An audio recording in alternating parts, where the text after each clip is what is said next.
The same process goes for variables, but absolute value signs need to be included where appropriate. Absolute value symbols are required when the initial exponent is even and the exponent after taking the root is odd. If the initial exponent is odd, you will not need absolute values. Here are some examples. Alright, so I'm going to rewrite this x to the 6th power as x to the 3rd power squared, because 3 times 2 is 6. I'm going to rewrite y to the 9th power as y to the 4th power squared, and then times y. So y to the 4th power squared gives us y to the 8th power, times one more y gives us y to the 9th power. So this is the same thing as this. But now what we can do is whenever there's a squared, we can cancel out the squared and move whatever's in here out front. So here we'll cancel out that squared and take that y to the 4th and move that out front, and then we have a y left over.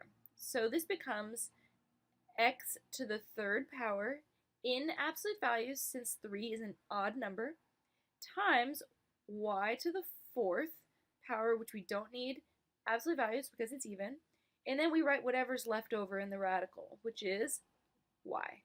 So there we go. I'm going to erase this, make some room. Alright, next, I'm going to rewrite this as 6. That 6 can't be simplified any further. But then we have m to the 3rd power, so we can write m to the 1st power squared times m. So we have m squared times m, giving us m to the 3rd. Then we have n to the 4th power, which is n squared squared. We're just trying to write things in this squared form because then we can move them out front. And we have p to the 3rd power, which is p squared times p. So this m squared, we can cancel out that squared and take this m, move it out front. We have this m left over. We can cancel out that squared and move n squared out front. And here we can cancel out this squared, take this p out front.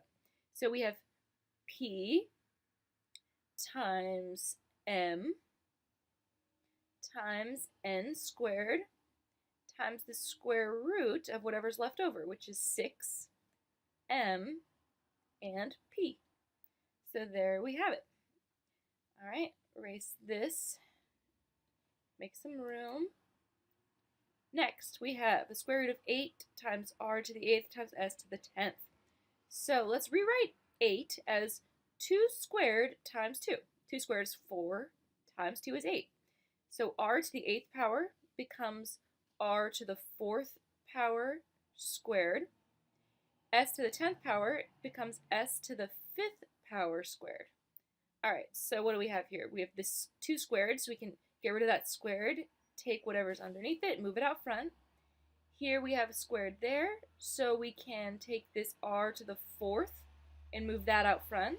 And here we have s to the 5th squared, take that squared, cancel that out, move s to the 5th out front.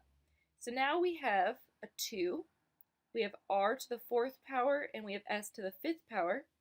S to the 5th has to be an absolute value since 5 is an odd number. And then we multiply it times whatever's left in here, which is just that 2. And there we have it. Alright, finally, we have 24 times x squared times y to the 5th power. We're going to rewrite 24 as 2 squared times 6. 2 squared is 4, times 6 gives us 24. Then multiply that by, we have x squared, that can just stay as x squared. And then y to the 5th, we can write that as y squared squared times y. So that is 5 y's there, 5 y's. Alright, so we can cancel out that squared, take this 2, move it out front. The 6 cannot be simplified further. X squared, so we can take that squared out, move this x out front. We have y squared squared, so we'll take that outer squared, cancel that out, which gives us y squared that we can move out front, and we have a y left over.